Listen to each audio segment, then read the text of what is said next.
La sécurité dans les rues de Bruxelles doit-elle passer par l'usage de caméras spécifiques? Certaines sont capables de faire de la reconnaissance faciale en direct. La technologie existe, la porte paraît ouverte et certains s'en inquiètent. Faut-il avoir peur des caméras intelligentes? Qu'est-ce qui est permis aujourd'hui? Qu'est-ce qui pourrait l'être demain? Quelle balise? Quelle protection? On va en débattre. Bienvenue sur le plateau de Versus.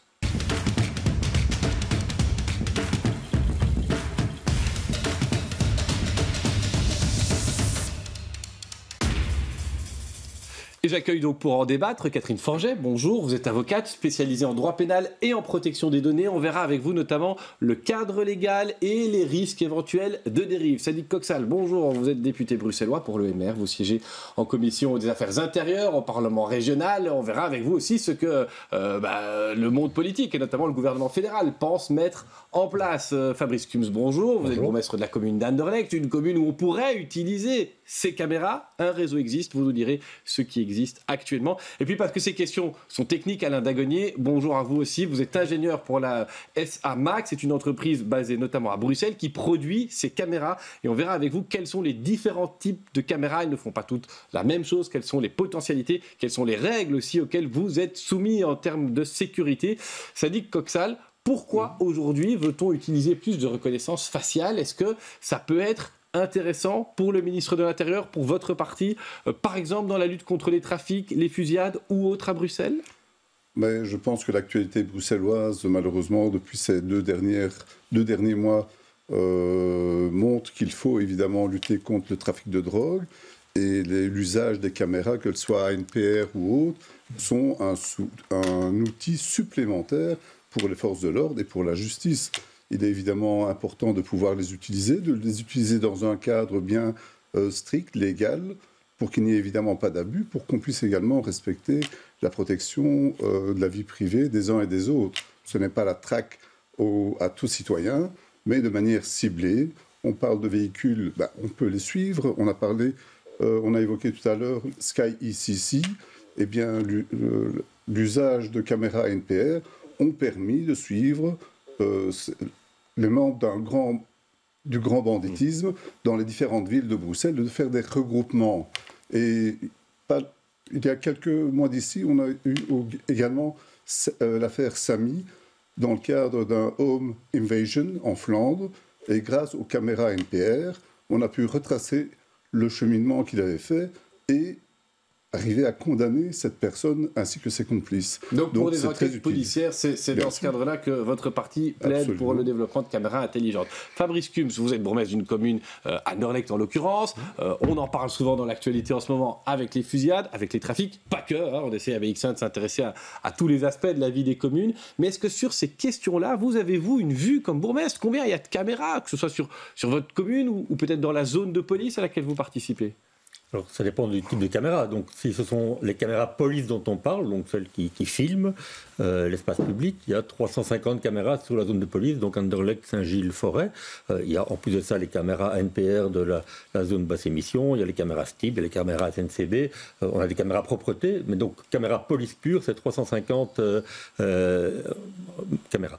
Je voudrais quand même, à un moment donné, commencer par dire qu'il faut éviter le fantasme de croire qu'il y a un policier derrière chaque caméra, ou que toutes ces images sont contrôlées en temps réel. Et donc, ces caméras, elles nous servent dans trois domaines en particulier. D'abord, le maintien de l'ordre, quand il y a des mouvements de foule, quand il y a des manifestations, quand il y a des échauffourées. Ça nous permet d'orienter les forces de police de la manière la plus efficace possible. Quand on fait un appel 101, on peut plus rapidement, avant que la patrouille n'arrive, regarder ce qui se passe sur le terrain. Et aussi, dans le cadre des enquêtes, a posteriori, qu'on puisse, quand il y a un incident, quand il y a, pour rester dans l'actualité, quand il y a un tir, eh bien d'orienter les enquêtes grâce à ces images.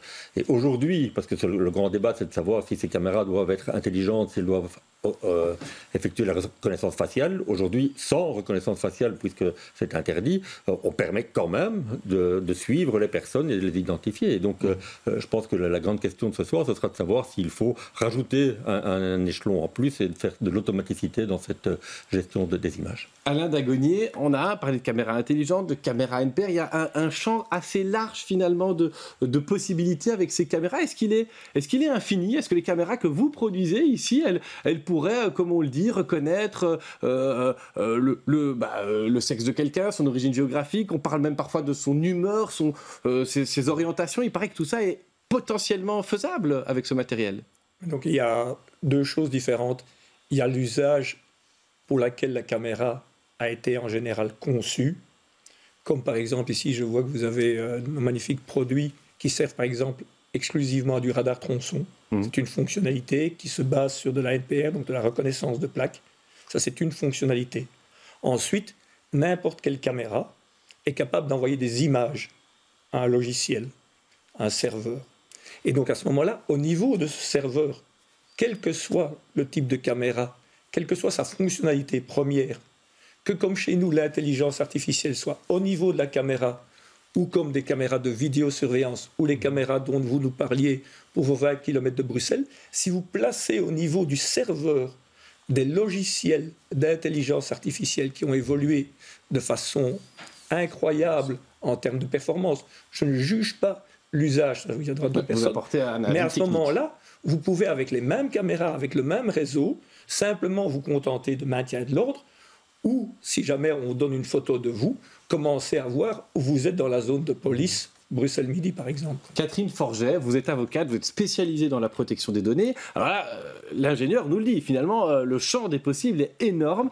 Est-ce qu'on est protégé? On verra après la Ligue des droits humains qui s'inquiète très fort notamment de l'usage qu'on pourrait faire des caméras, qui demande qu'on interdise en Belgique la reconnaissance faciale. On va voir ça dans quelques minutes. Mais est-ce qu'aujourd'hui, dans le cadre légal actuel, on est protégé ou pas? Est-ce qu'il est possible de nous ficher, de nous fliquer quelque part avec un réseau de plusieurs centaines de caméras, on l'a vu, pour une zone de police? Alors, comme c'est le cas pour toute mesure de surveillance ou toute mesure technique qui impose une ingérence dans la vie privée des personnes, il faut une base légale. Aujourd'hui, en Belgique, il n'y a pas de base légale qui encadre la reconnaissance faciale ou la reconnaissance biométrique. Donc, pour le moment, ce n'est pas interdit, mais ce n'est pas autorisé. Donc, à partir du moment où ce n'est pas autorisé, c'est interdit en réalité. Au niveau européen, il y a un règlement qui a été adopté en août 2024 qui permet aux États membres d'adopter des mesures qui visent à encadrer la reconnaissance faciale.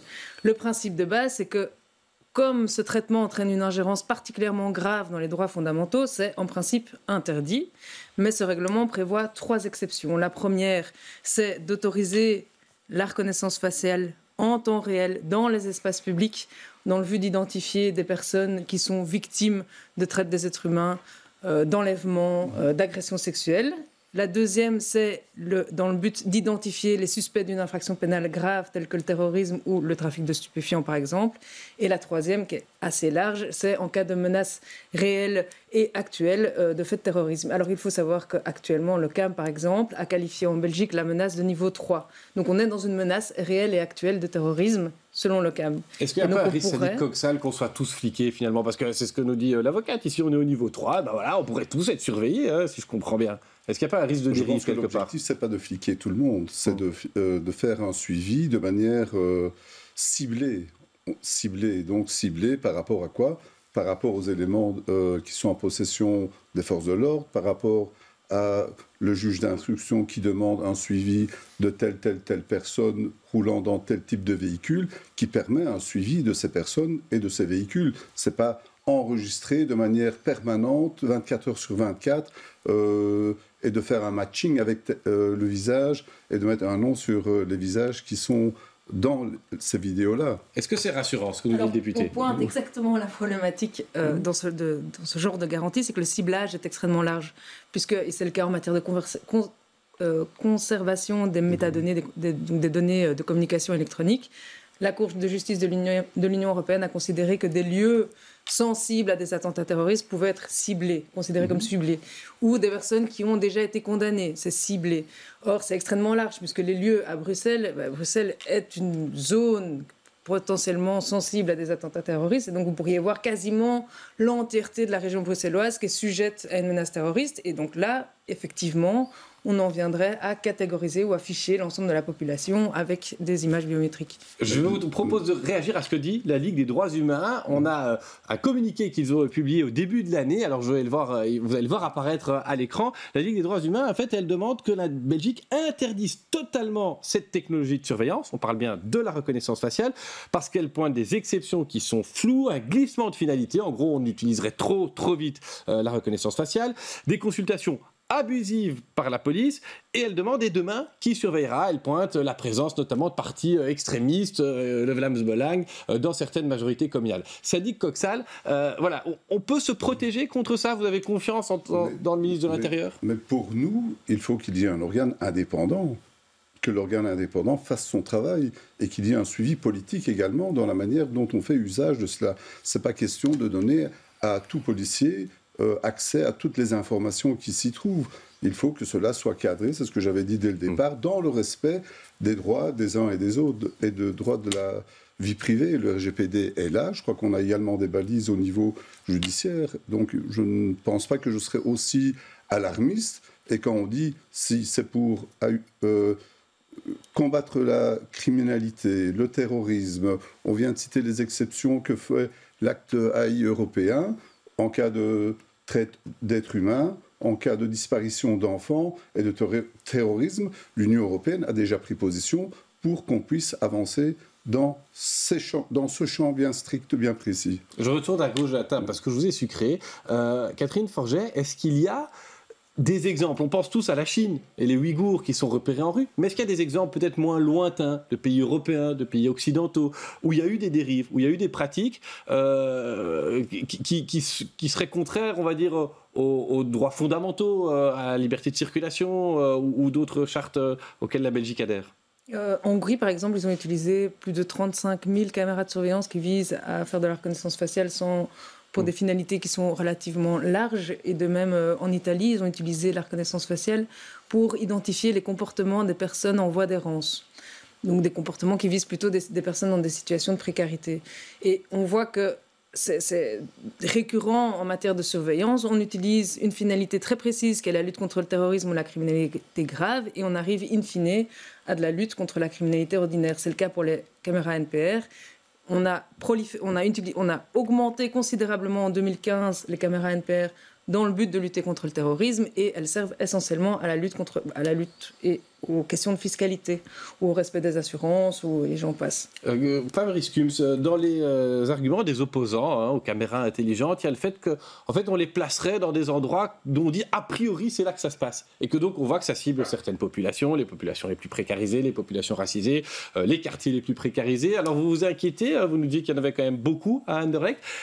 Est-ce que c'est quelque chose que vous constatez? Est-ce que quand vous en parlez, je ne sais pas moi, avec vos collègues, bourgmestres Duc de Woluwe, qu'ils sont moins sujets à un placement de caméra? Et est-ce que vous avez, vous, comme bourgmestre, un moyen de contrôler ça, d'agir sur le placement et l'usage des caméras? 2 questions pour vous. Mais moi, je veux vraiment faire la distinction entre le type de caméra intelligente. Et donc, c'est toujours une question de proportionnalité de l'outil. Moi, je pense qu'on n'est pas demandeur, en tout cas au niveau de la zone, d'avoir des outils de reconnaissance faciale.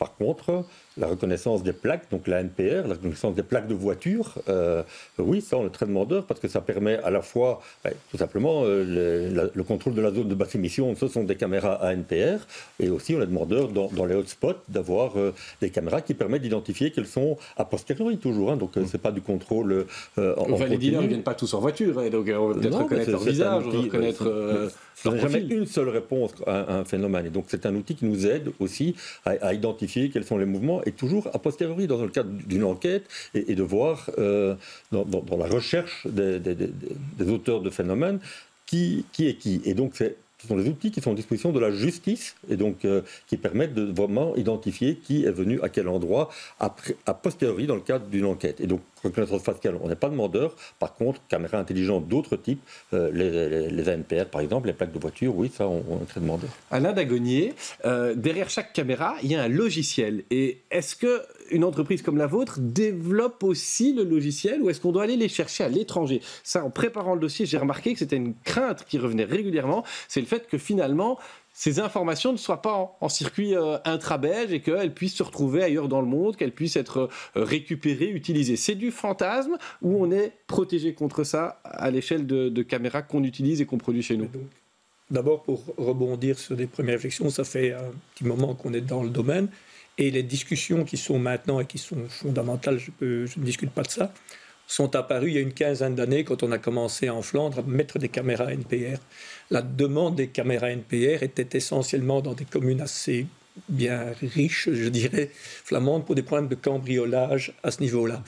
Et le but était évidemment le tracking éventuel des gens qui venaient pour des cambriolages de la frontière hollandaise ou d'autres. Ensuite, on s'est dit, tiens, mais ce sont des bases de données, parce que la problématique n'est pas la caméra, c'est l'utilisation de la base de données. Et ensuite, il y a eu les attentats terroristes, et on s'est dit, on va faire un bouclier au travers de caméras qu'on a déployées aux différents postes frontières. Et puis, c'est notre société qui fournit le logiciel. On a un logiciel au niveau de la police fédérale qui récupère l'ensemble des caméras ANPR fédérales pour des recherches, comme c'est le cas aussi à Bruxelles, de suivi en cas d'enquête. Mais il y a une différence entre garder des plaques d'immatriculation pendant un temps certain et les identifier aux gens. Ça n'est que lorsqu'il y a un soupçon ou une recherche sur quelqu'un qui est soupçonné par rapport à une plaque qui est donnée qu'on va regarder ses mouvements, son tracking. Ça n'est jamais fait a priori, je veux dire, à ce moment-là. Et donc, sur les logiciels de reconnaissance faciale, c'est si vous donnez votre photo, alors on vous retrouve. Mais on ne s'amuse pas, parce que ça c'est extrêmement compliqué, d'identifier toutes les personnes à ce niveau-là. Donc ça, c'est un premier point au niveau de l'utilisation. C'est vraiment l'usage et l'encadrement. Est-ce que ces données sont sécurisées? Voilà. Ou est-ce qu'il y a un risque, une possibilité d'infiltration de l'étranger, de pays inamicaux? On va dire ça comme ça. Et donc, c'est deux choses différentes. Au niveau du système de la police fédérale qui est rue Royale, il y a une sécurisation de leurs serveurs. Les données ne sont pas dans le cloud, elles sont sur des serveurs physiques hébergés avec les accès sécuritaires liés à la protection de ces données. Et ce qui est géré, ce sont ce qu'on appelle les logs, c'est-à-dire les personnes qui font des recherches pour des raisons. Toute recherche est loguée, il faut une raison spécifique, une apostille, le nom de la personne qui va le faire. Et donc ça, on s'en rend bien compte à notre niveau, il y a un contrôle complet qui est fait et qui peut être fait sur l'utilisation de ces données. Vous n'avez jamais eu des tentatives suspectes d'infiltration, de hacking de vos réseaux qui pourraient venir de l'étranger? C'est une question qu'on peut se poser. Ça peut intéresser, je ne sais pas moi, les Chinois, les Russes. Donc, je ne sais pas ce que les Chinois, les Russes feraient des millions de plaques d'immatriculation qui sont au niveau de la police fédérale. Et donc ça, il faut poser la question aux gens de l'IT, de la police fédérale qui sécurise le réseau. Mais donc, c'est vraiment en îlot. Le réseau est un réseau privé, sécurisé. Et à ce niveau-là, il y a une mise en sécurité. Ensuite, juste un petit point par rapport à l'utilisation et l'utilisation suivante des plaques de voiture. On a vu apparaître des modèles d'IA, d'intelligence artificielle, sur la reconnaissance de ce qu'on appelle les marques et les modèles des véhicules. C'est-à-dire que la même caméra est à capacité de voir si vous avez une Citroën Picasso, une Mercedes. Et ça dit quoi, ça? Et à ce moment-là, vous avez en fait l'ensemble des enregistrements, si vous le souhaitez, des marques, modèles et couleurs de jour des véhicules. Vous allez me dire qu'est-ce qu'on peut en faire, mais en fait, pour les enquêtes, c'est extrêmement important. Parce que s'il y a un cambriolage dans votre rue, tout ce que vous aurez pu voir, c'est « Ah, j'ai cru voir une Mercedes noire ». Ensuite, la police va regarder sur les caméras ANPR entourant la zone à plus ou moins 10 minutes à un quart d'heure, les Mercedes noires qui sont passées peuvent éventuellement, sous contrôle judiciaire, vérifier à ce moment-là les identités des personnes pour recouper dans des fins d'enquête. Est-ce qu'on est en bordure de l'utilisation des notions d'ANPR, est-ce qu'on peut le faire? Et je ne parle pas de reconnaissance faciale, c'est l'étape suivante. Je vais vous suivre, je vais poser la question à l'avocate. Est-ce qu'on est dans un cadre là qui est légal, qui est sain, qui est rassurant pour la spécialiste que vous êtes? On sait qu'il y a eu des expériences qui ont été menées par la police, notamment à l'aéroport national, où finalement on avait oublié ou omis en tout cas de demander toutes les autorisations requises. Donc est-ce que là, dans votre pratique, la police et les forces de l'ordre sont toujours de bon compte en la matière? Alors déjà, il faut juste faire très attention à bien distinguer l'utilisation des caméras NPR et des données NPR, des données biométriques, c'est absolument pas la même chose. Il y a la reconnaissance faciale on et parle les de plaques.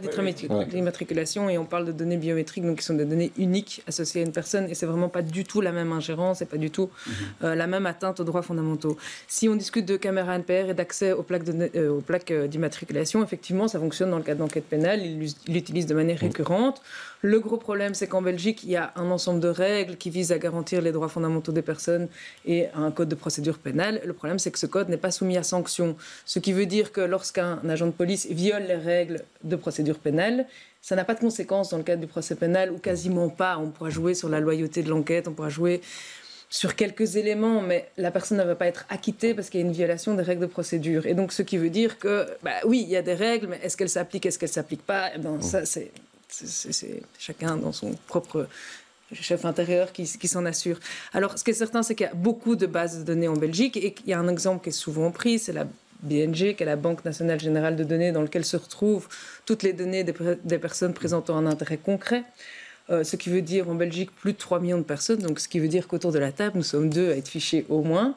Et dans cette base de données se trouve un ensemble de données auxquelles les policiers ont accès, et l'organe de contrôle, qui est l'organe qui vérifie que les services de police s'assurent du respect des règles relatives à la protection des données, ont remarqué qu'il y a très peu de sanctions et qu'il y a un certain laxisme.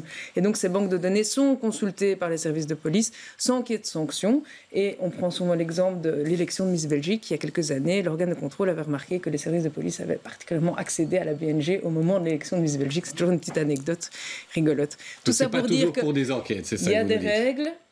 Ces règles ne sont pas sujettes à sanctions, et même s'il y a des sanctions qui pourraient être des sanctions disciplinaires, souvent elles ne sont pas appliquées parce qu'il y a un certain laxisme par rapport à ça. Dans la présentation de l'usage renforcé des caméras intelligentes, le gouvernement Arizona prenait aussi l'exemple de l'usage du GSM au volant. Alors je vais vous demander, oui, non, on a 2 élus, un élu régional, un élu communal. Utiliser des caméras intelligentes est quelque part une forme d'intelligence artificielle, parce qu'on va de nouveau pas mettre un policier derrière chaque caméra en permanence, pour repérer les gens qui sont au téléphone au volant. On est pour, on n'est pas pour. OMR, Sadiq Koksal, et puis OPS, Fabrice Kums. Déjà, il y a le respect du code de la route. Donc, toute mais si on se fait attraper par un policier, on le sait. Mais est-ce qu'on peut utiliser, est-ce qu'on doit utiliser des caméras pour ça ? Est-ce que c'est aller dans le bon sens ou c'est du flicage ? Si l'outil est là et permet également de reconnaître, vous avez cité, est-ce que vous avez votre assurance ? Est-ce que vous avez payé vos taxes de roulage ? Est-ce que vous êtes dans le cadre du respect de la lèse quand vous accédez à la région bruxelloise ? Et si vous êtes au téléphone ou que vous ne portez pas la ceinture, l'outil permet également de pouvoir déterminer donc ça, c'est s'il y a. C'était annoncé dans les accords. Même question à Fabrice Kums. Est-ce que c'est du flicage d'utiliser ces caméras pour repérer les gens qui, de manière évidente, fraudent à la loi, et tel qu'un policier le ferait s'il les voyait ? Est-ce que c'est aller trop loin que de confier ça à une machine ? Non, pas du tout, parce que c'est un comportement qui est identifié. Et comme le disait Madame, il y a une forte différence entre les données strictement personnelles que sont la forme du visage et un comportement, une plaque de voiture. Pour moi, il n'y a pas du tout de problème à ce qu'on utilise l'intelligence artificielle pour détecter ces comportements ou pour détecter une voiture qui ne serait pas au bon endroit. Simplement, je prends le piétonnier de la place Flaget, de la porte de Namur, ben oui, c'est une caméra qui permet de vérifier que la voiture n'est pas à l'endroit adéquat et de le sanctionner. Ça ne me pose aucun problème. Est-ce que vous défendriez quelqu'un sur le fond comme avocate qui dirait enfin c'est quand même pas juste, j'ai pris mon téléphone pendant 3 secondes. Est-ce qu'il y a quelque chose dans la loi qui permettrait de le défendre ? Ce sera la dernière question et puis on passera à l'argument recevable. Comme je l'ai expliqué en début de ce débat, la question c'est quelle est la base légale ? Alors qui a mis cette caméra ? À quelle fin ? Est-ce que la personne a été la loi doit être prévisible, accessible ? Quelles sont les garanties ? Est-ce qu'il y a un contrôle ? Est-ce qu'elle peut contester ce comportement si elle le conteste et dans quelles conditions ? C'est toujours la même question. Il y a une atteinte aux droits fondamentaux. Quelles sont les garanties qui sont prévues pour être certain que ces droits fondamentaux soient respectés ? On va passer à l'argument recevable. Vous avez le temps du jingle pour en trouver un.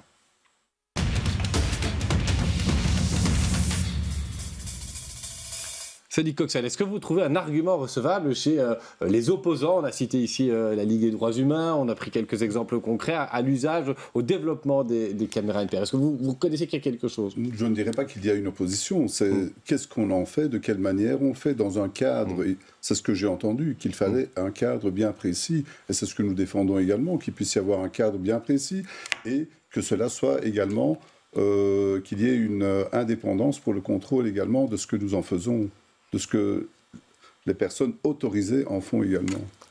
Maître Forget, est-ce que vous avez entendu un argument recevable à la droite de la table, si je puis dire? Est-ce qu'il y a quelque chose qui vous convainc quand même par rapport à... On sent que vous n'êtes pas une fan de cette présence des caméras intelligentes partout en rue.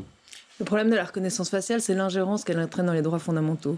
Et la Cour de justice de l'Union européenne a été très claire, c'est que s'il y a une atteinte essentielle à un droit fondamental, alors on ne peut pas l'autoriser. Et s'il n'y a pas de cadre qui permet de garantir qu'il n'y a pas une atteinte essentielle, donc on ne va pas trop loin. Et pour qu'on puisse s'assurer de cela, il faudrait d'abord qu'il y ait une première proposition, mais ce qui n'est pas le cas en l'espèce. On le refera, le débat, quand la proposition sera là. Comptez sur moi. Fabrice, que vous avez entendu un argument recevable, on retrouve quand même un axe PSMR là-dessus. Hein. On n'a pas senti une différence fondamentale ou quelque chose m'a échappé? Oui, il y a la différence fondamentale de la proportionnalité. Donc, à nouveau, il y a une différence entre la reconnaissance faciale et le reste des caméras intelligentes. Et donc, l'argument recevable, c'est qu'il faut toujours se poser la question.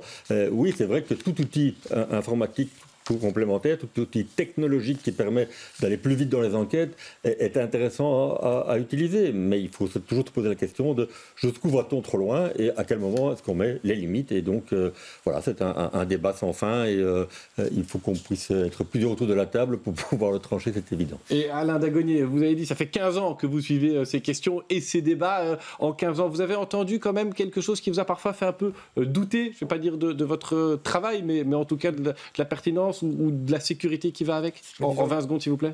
Il y a deux choses différentes.